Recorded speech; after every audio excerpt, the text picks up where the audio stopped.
Sanibonani, welcome back to enye video. Ngiyabonga kakhulu ukunjoyina. Thank you very much for your love and support. Ungakhohlwa ukusubscribe, like video, share video as well as ukubuka ama-ads. Thank you very much bafethu. Now asikhulumeni ke ngodaba luka Asiya Mhlongo obengumsakazi wokhozi ukhozi FM noma ke usasengumsakazi wokhozi FM.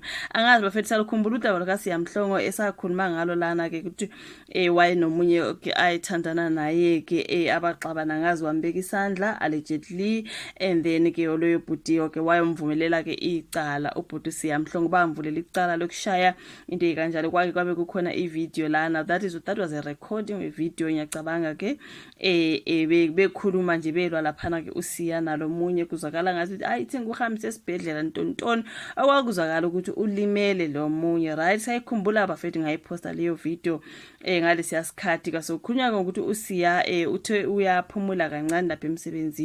I don't think he was suspended. I think nguyena washiya something like that bafethu, like ethatha nje ikhefu ayikuthi uyashiya like permanent, you know what I mean. Esadila ke nendaba zaleli cala lakhe lokushaya ke alivulelwa ke ngulomunye ayithandana naye. Into ikanjalo bafethu besalokhu babuzila abantu ukuthi akabonakala uSiya Mhlongo okhozini, akezwakali sorry singazi ukuthi uyabuya noma akasabuyini bafethu ke, kodwa ke lana babhale ukuthi ke liphinde lahlehla ke lelo cala ke lomsakazi okhozi FM ongena kuSiya Mhlongo bafethu. Kuthiwa ke icala lomsakazi okhozi FM uSiya Mhlongo liphinde lahlehlela ke usuku lwangomsombuluko wangoMarch 10 ngenxa yokuthi ke umbuso awukakulungeli ke ukuqulwa kwalo.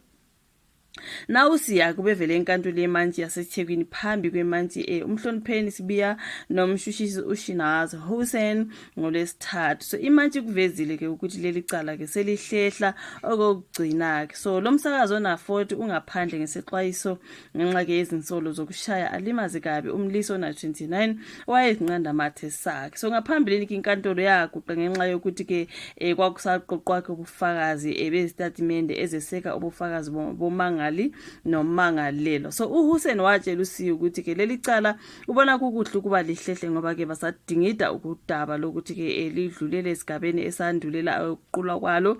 Icala labe selihlehliselwa uMarch 5 obekuyizolo ke, then kukeke kwavela izindaba zokuthi lo msakazi uke wanikela emahhovisi akwa SABC ngenhloso yokucela ukubuyiselwa ke emoyeni, kodwa abaphathi bokhozi bashaya phansi ngonyawo bathi udaba lwakhe liyoze ke lumunyungwe ke ngenxa loze lomunyunge kahle ke uma sekuphele ke icala abhekane nalo, njengoba lokho lingathi liyapostpone kuze kube nini Nkosi yami.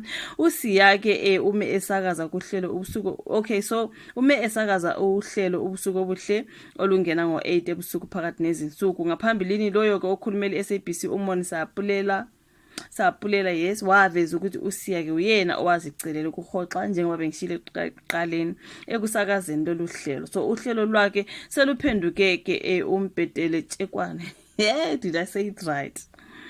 Ubhande Mtshelekwane sorry into engiyikhulumela lapha guys bengifunda ngigijima, so like yeah kuthi ubhande Mtshelekwane ngivele ngafunde enye into, hayi ningixolele bafethu, hawu kunzima phela la kusebusuku futhi nje nobuthongo okay. Ubhande Mtshelekwane njengoba ke lo shayelwa abasakazi abahlukene, so lo msakazi ungoqala ukuba asakazele ukhozi neMetro FM kanye. So uqale ke ukuzakhela kudumo esakaza kuyiGagasi FM eminyakeni eyedlule. So kuleli cala kuSiya umelo nguSikhumbuzo Mathabela ophinde abe ngomunye wabefundisi abaziwayo bakwaZulu Natal.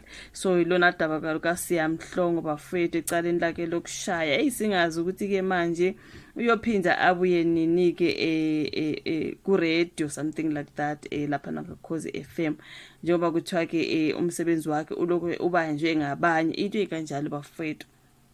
Yeah man, thank you so much ukuthi ubuka ivideo. Sesiyolinda ke sizwe i-update ngodaba lukaSiya Mhlongo when they have that update for us. Ngiyabonga kakhulu ukuthi ubuka ivideo, kindly subscribe, like the video, busu uyayishare ke before uphumekele. Ngiyabonga kakhulu, asihlangane kwenye ezolandela. Bye.